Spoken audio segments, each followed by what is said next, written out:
you miss out in the glory. You miss out on the gifts that are there because you took a shortcut. You didn't go on the path that leads to the gift.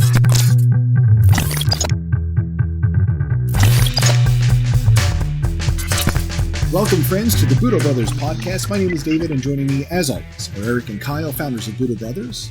Are you guys ready to go today? Yes, we are. Game on. Let's do it. No shortcuts in this episode, except for, well, no, there's no shortcuts in this episode.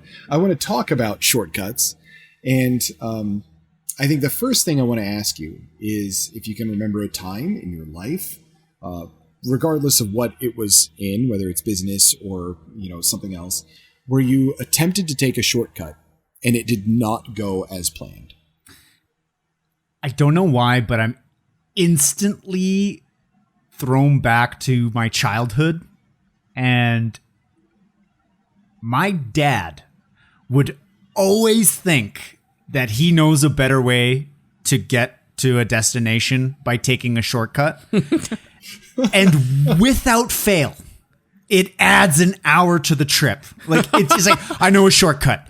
Anytime my dad said, I know a shortcut, the whole family knew that we just tacked on another hour to the trip. Oh my goodness. Because, half the time it's like you're either trying to cut a corner, and when you try to cut corners or you try to leap over, it doesn't work out. Like, sometimes there's just the law of gestation. You can't force a seed to grow faster. It takes time. There's no shortcuts to growing a plant. You can't grow, load it up with fertilizer. Yeah, you'll kill it. Yeah. So certain things just take time. And a lot of the time, we don't have time to take the time to do what's necessary to allow things to unfold in the time frame that's required. And a lot of the time, we're tempted to try to take a shortcut. We're trying to cut corners and figure out how we can get ahead or skip this or do more with less. But often, it sets you back a couple hours. Definitely. One of the ones that stands out in my mind also goes back to childhood. When I was younger, I wanted nothing more than to be able to draw like amazing pictures. And I can't remember. I was too young to even remember my age, but I remember this experience because it stands out in my mind. So I wanted to be an artist and draw things. And to date, I'm a terrible artist. Just brutal. But I wanted to be one. So I would trace my pictures and pretend they were mine. Like my parents wouldn't know the difference. And my teacher wouldn't know the difference. And I got set up. Like, I swear to God, my parents and my teacher or somebody set me up. So, here I am thinking I'm taking this shortcut, putting the trace paper over and, drawing these amazing pictures and claiming that, I did it myself. Not taking the time to learn how to draw them. And one day, my bluff got called. Oh. The teacher was like, this was such a wonderful drawing. Can you come up in front of the class and show us how you drew it? And it was I spent a long time in tracing hours tracing this thing, which is nothing in drawing hours. And it was immaculate. And I can't even put stickmen together to date. It's pretty bad. So I went and I tried to draw this majestic turtle that I traced. So good. And it was the biggest POS I've ever seen. And my teacher was like, well, doesn't look the same. Maybe you just forgot how to do it or something like that. But I got called out. So how did you feel? How did you react? Were you just holy, at that age, it was just evident that I was lying to myself. I was lying to myself. I took a shortcut. Yeah. I was pretending that I was this artist without putting in the work of learning to draw. Yeah. And it was just it was this realization. It was okay, I can't fake it. Right, yeah. It was a life lesson that I guess prevented me from like doing that again. Like you have to learn those lessons as a child. But you can't cut corners. It always comes back to bite you. It's so funny, man. You just threw me back to one of my adolescent, same thing in school. Now, when I was in school, I could not read well. Like, I'm not a good reader. I still to this day, I don't enjoy reading. I crush audio. I'm an audio. That's how I learn. Same. I learn by people talking to me, showing me, demonstrating. I listen and I can absorb. I can read. Don't get me wrong. I mean, you can't get a university degree if you can't read. But it's never been a strong point of mine. And when I was in grade 9, we were reading Romeo and Juliet or some Shakespeare book. And I got so much anxiety every English class because we all had to read out loud. Oh, yeah. And so everybody got you had to start at one end of the room and, okay, Billy, read the first paragraph. Okay, John, read the second. Sarah, you're the third. And so, but they wouldn't do that. You would just know like where you are. And so what I would always try to do is take a shortcut and I would like quickly run the math. I'm like, okay, paragraph 1, paragraph 2, paragraph 3, paragraph 40. And then I go to where the math added up where I knew the paragraph. So I would try to pre-read the paragraph to make sure that there's no words that I didn't know so that I could, fake that I'm a good reader. Right. Sure enough, it gets to me and I'm like all polished. I'm like, I've already read this paragraph 4 times. There's nothing crazy here. And as I'm reading it, like it was so funny. I was reading it and I got to this place and Juliet felt like she was in grave danger. And I'm like, danger? What the hell's danger? Like, what is it? And I doubled down. I'm like, I thought it was an old English word. Like, because it's Shakespeare, to danger, right? Or not to danger. Danger, right? I'm like, what is danger? Like, what is this an old English word? And the teacher just looks at me. She's like, danger. Danger. Well, because like it's DANGERNG. Danger. Danger to hell. And it's just like, I'm like, damn it. Even when I try and cut corners, you can't cover it up. You can't, and you know what? Nope. And I think it's that desire to never be vulnerable and to not, say, hey, I'm weak here, and try to cut corners to patch it up, and you can't really hide from your weaknesses. Every now and then, though, somebody gets lucky and pulls a rabbit out of their hat and manages to cut a corner. It's true. I'll never forget a university experience where one of the most gangster people I've ever met, who is the biggest nerd and doesn't look anything like a gangster, encountered me in my life. So we were writing the exam, and they call out the time, like, there's 2 minutes left on the exam. If anybody goes over, they will not be allowed to hand in their test. Because, like, they gave extra time. Yeah. They gave everybody fair warning. And it's an exam. So, like, you have to finish it on time in order to be fair to all the other students. So I get there done, like, run up and throw my paper on. Last 30 seconds, I'm like, oh, man. And I look back, and there's this one kid with glasses and this weird haircut sitting in his desk. And, like, he's obviously going to take a shortcut because he didn't obviously prepare enough to finish on time. So he walks up and saunters up to the front of the class, and he looks at the teachers who are conducting the test. They're like, sir, you can't hand in your test. He's like, what do you mean? He's like, you're past the time limit. It's not fair to the other students. You cannot hand in your test. He's like, do you know my name? And, like, gives him, like, this look, like, do you know my name? They're like, no, sir, we don't know your name. He's like, good. So he threw all of the stack of papers on the ground and threw his test in there and ran out the door.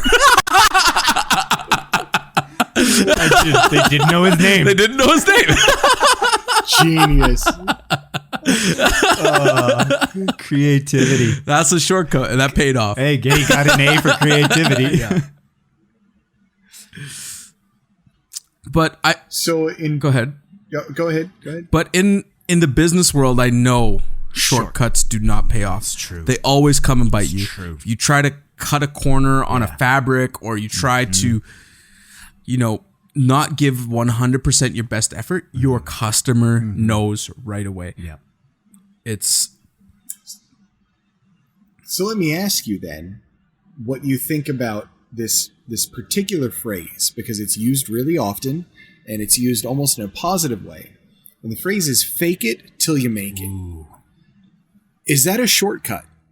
Feels like it is. Are you doesn't it though? It does. Like you're pretending But I get it. until you figure it out. Right.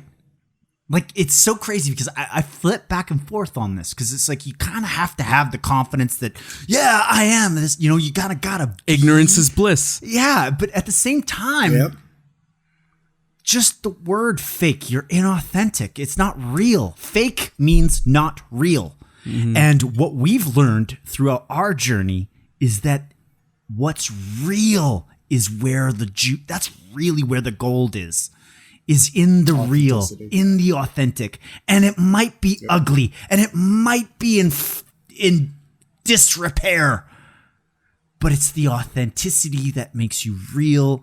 And I don't know about you, but I can smell fake it till you make it a mile away because it's fake. Definitely. And when you build your house brick by brick and you put in the time and the work to build a foundation and make it solid and strong and then build upon it, the rewards come later. Like, you reap the fruit from planting the trees way later. Totally. So if you cut corners and you don't build that strong foundation, you'll just keep stacking on top of a weak house, and eventually it crumbles. Man, and Murphy's Law, anything bad that's bound to happen will happen. Mm-hmm. Like, if you leave yourself open and exposed to weakness, some point in time you're going to get exposed and burnt down because of it. And go ahead. It's the same in relationships too. If you try to form a relationship with somebody and you take the shortcuts and only talk about superficial things and you never go deep into that level where, like, you're going to get disagreements and how you navigate through that, and you're going to have moments in time where it's awkward or like one person's mad at the other. You're not building a strong relationship if you don't go deep. You just end up talking about the weather and Pokemon. Yeah. And I just I just stay single, man. It's easier. Any type of relationship though, business relationship, like father-daughter, father-son, mother-daughter, like any type of relationship, if you don't put in the groundwork of understanding the human in the other side of that relationship, it's not a strong thing. Can you successfully take a shortcut in terms of anything physical? It's an important thing to touch on. You know, you know the personal training game, right? And so is there any, you know, I want a 6-pack of abs or whatever. There's no shortcut. You either put in the work or you get them airbrushed on. Right.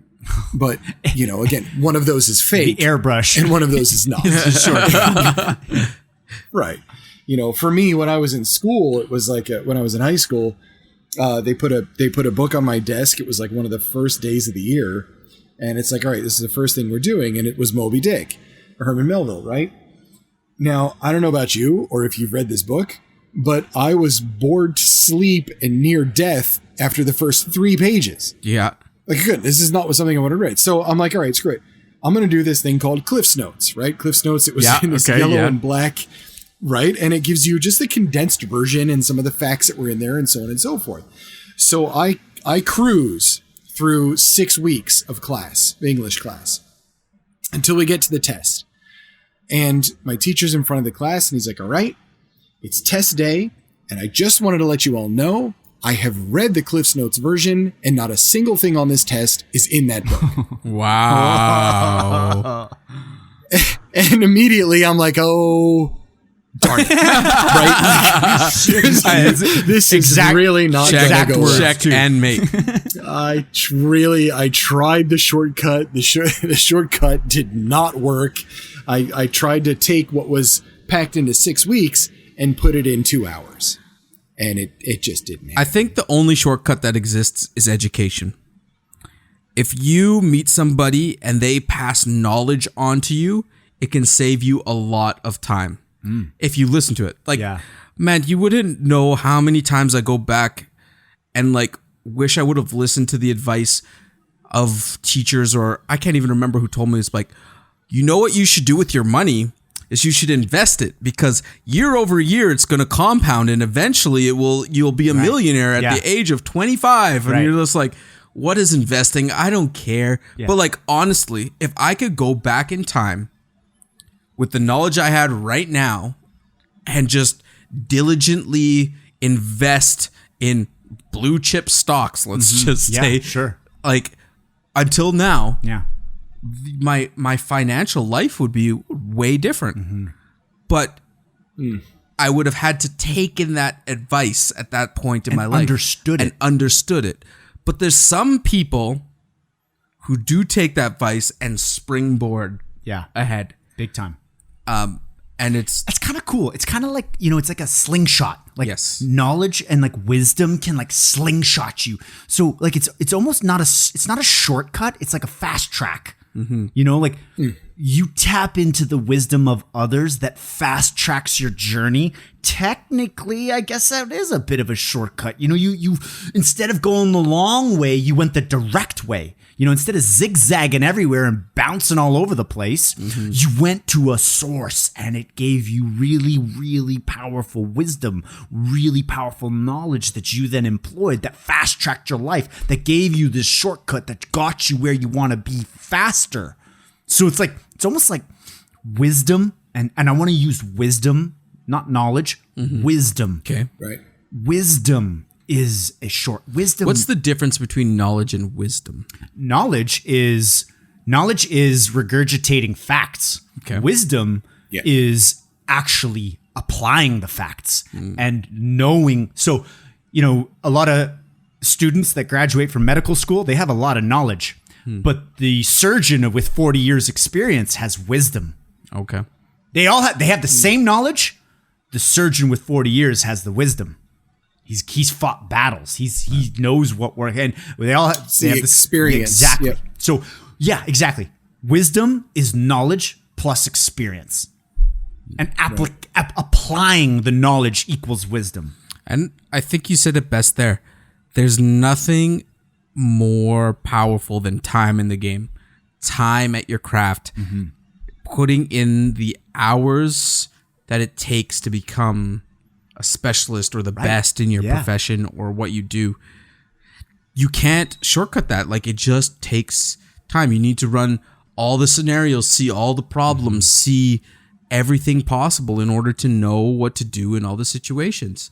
And the only thing that can do that is time, like time and consistency.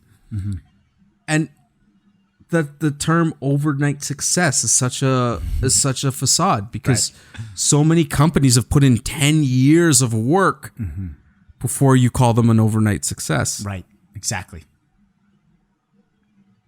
Yeah, there's my nephew, I don't know if I've ever talked to you about him before. No. He's a professional bodybuilder, and he spent a lot of time in his training up to a point where he had to do a pro show. And this is a really good example where it's essentially impossible to take a shortcut when you're bodybuilding. No kidding. Steroids, but I mean, there's that, and that's an unfortunate reality of a lot of the competitions. But at the same time, even if I sit here and I start taking steroids, my body's not going to change. My chemistry will change. But you still, like, there's a lot of work that's involved over a very long period of time. In this case, he's training for well over a year to get 30 seconds on a stage. Cool. And any little thing that you would do to try and take a shortcut is absolutely you're going to crash and burn. because there's only one way to do it to reach kind of a peak. So I guess the question I have for you guys is a way to accelerate your success. If somebody's listening and they're trying to accomplish something and you want to help them get there faster and in a more, I guess, cohesive way, right? To reach their goal where everything is in place. How can you suggest to somebody, what can you suggest for somebody to accelerate their success that's not taking a shortcut? I think one of the things that I've learned is systemization and focus. So when you're working on something, if you're working on 30 multiple things or 30 things at the same time, your focus is not as condensed and laser focused. You're working, you're putting in hours, but the amount of intense focused hours, deep work is not as high. If you can narrow your objectives in every day and laser focus your intention, it's going to increase the time that things get done. And I know that from experience with Budo brothers, because we are both coming from a place where we've had to do multiple jobs, and we're finally starting to get to a place where Budo brothers is the entity that we can solely focus on, and things are growing faster. Right. And the other thing is systemization. Everybody has weaknesses. Everybody has strengths. Being able to systemize around your weaknesses in order so that they happen and they operate, and that allows you to focus more on your strengths, is another way to propel the speed at which you can get things done. Like if you are not good at doing the books or operations, hiring somebody who does that for you and just focusing on the things that you're good at. I think those two, let's call them hacks, because that's what everybody says for like making things faster, life hack, or you know, something like that. Those are the ones that I found that have been really beneficial. It speeds up the time in which results can be produced. Yes. And I would add, seek out wisdom. Knowledge is great, but man, wisdom puts the knowledge in context. And seeking out senseis in life. That's right. Those that have gone before, that have produced results that you admire, that you feel resonates with your purpose and what you want to accomplish in this life.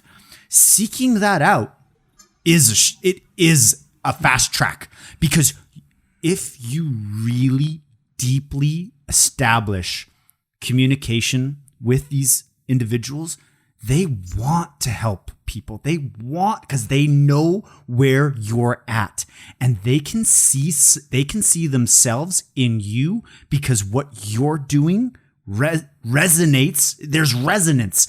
And if you are looking up to them and saying, wow, they've accomplished a lot that I want to accomplish, and the person that accomplished whatever that is can sense an authentic, true desire on an individual to want to become better, and that alone makes them want to help.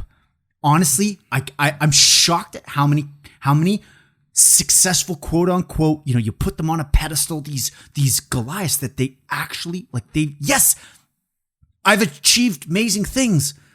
And now there's a phase in life where they want to give back. They want to help other people. And that can be a massive fast track. And I like saying fast track more than shortcut, because it's not a shortcut. Right. It's just the fast lane. It's just, you just went into the fast lane. You passed that slow ass traffic on the right. You went into the left and because you're learning from others' experiences. And if you can actually tap into it, and we've all heard things 1,000 times, and it's most of the time we don't learn the lesson until we've experienced it ourselves. But if you can truly get to a place where you can reverse engineer the other person's, or the person that has the wisdom, if you can reverse engineer that experience and learn that lesson through them. And when I say learn, I mean, I'm talking deeply, like you learn it, you get it. You're like, whoa, I don't have to do that because you did it and I learned from it. So now I know not to do that. That is a fast track. That is a hack. And that is what we do. We seek out mentors. We seek out people. We seek out senseis. We seek out the keepers of knowledge, the people that have dedicated their lives to arts, that have these ancient jewels that you can tap into and plug in those lessons into your life. And we just started a program. It's called the Masterful Man Program. Yeah. Yeah. So we actually, we're giving it a go. It's with Sifu Singh. He's running it. Yep. And it's all about creating excellence and achieving, becoming a masterful man. Exactly. And through all these ancient principles contained within martial arts. So we're excited to see how that goes and how that, because we're seeking wisdom. We are seekers. We're seekers. Yes. And that's, you know what? That's the challenge. That's the Budo Brothers challenge this episode. Ooh. Seek. Become a seeker. Seek knowledge. Seek wisdom. Seek experiences. Seek that which is unknown. Mm-hmm. Especially in terms of something where you're tempted to take a shortcut. Right. You know, anything like that, just really try to dive into the wisdom of, just like you said, a sensei, somebody who has come before, you know, and use that as your springboard instead of just trying to find that way around putting in time, which you can't really do. And you know that childhood game had it right. Which game? Hide and go seek. There's two people in the game. They're the ones hiding from life, not participating, trying not to be exposed or found. And then you have the seekers, Ooh. The ones who are trying to unturn every stone and discover. Cool. And that's a choice we all have. Do you want to hide and keep comfortable and stay status quo? Or do you want to seek the truth and unturn every rock and find out these things that have been passed down over time, the truths of the world? Mm-hmm. Seeking it. Love it. That's really cool, man. That's really dope. It's really Hide cool. and seek. Yeah, there's some real shit on there. Those teachers had it right back in elementary. Yeah. Did not expect that at all. But that's actually that's really amazing. Yeah. So any other thoughts on taking shortcuts and how to maybe prevent yourself from falling into that temptation of trying to find the faster, easier way, or anything before we wrap this all up? I have a thought. Nothing is ever free. There's always a cost to anything. Like alcohol, great time, fantastic time, has a cost the next day. We know our lying to get out of a situation, momentarily relief, momentary gratification, long-term consequence. Nothing is ever free. You always pay for something in some way. So how can you stack the exchanges so they're beneficial? Yeah. So when you take a shortcut, you are messing up a natural exchange by trying to devalue or shorten it. So you are going to have to pay that back eventually in some way later on. Right. So it's either you just cowboy up or cow person up. Exactly. God. Yes, you said it right. Stick to it. Cowboy person. Don't tell me that's a thing. Now we can't say cowboy. Well, the funny thing was I was like, either you man up. I'm like, that's not politically correct. Well, as you cowboy, as you cow person up. You either cow person up and you deal with it right then and there, even though it may be a little bit harder in that moment in time, or you prolong it and you wait till later. But that is something that you will have to pay back. And sometimes it comes back with interest. Mm-hmm. That's just hard work, man. Sometimes you just got to pull up your big person pants. Big person pants, yes. And Big person pants. God, Kyle, you said it right. A lot of the time, it is the time in the game that is the gift. You know, it's the time. It's the time in the ring. Journey. It's the journey, and if you try to shortcut that, you miss out in the glory. You miss out on the gifts that are there because you took a shortcut. You didn't go on the path that leads to the gift. And the most fun is the journey. Right. The result, the destination may never come, or when it comes, then it's on to the next thing. Mm-hmm. The journey is the magic. Oh, man. And if you try to shortcut that, you're missing the most fun. It's like, I'm just going to skip the party and just go straight to the hangover. That sounds like a bad idea. Not a good strategy. Terrible deal. Yeah. Terrible strategy. Though I think I was there at one point. But anyway, thank you guys. This is a very thought-provoking episode on all of this. So where can somebody find us if they are looking for all things Budo Brothers? Can you give us a rundown here? Yeah, I would love for anyone listening to this podcast to subscribe to our YouTube channel because we film every podcast and put it on YouTube. And not only that, we're really trying to double down on our YouTube content. So YouTube is our prime focus right now. So we would love to interact and check out our content because we're putting out videos weekly. And obviously, Facebook, Instagram, all of the different social channels, we love interacting. We love talking with each other. We love experiencing what you're going through, learning from you, learning from our audience, learning from the community. I love it. It's so incredibly valuable for us to hear from you. So we want to hear from you. And don't take that shortcut and just end this episode. You know, put in the work and hit that share button too. Yeah. Totally.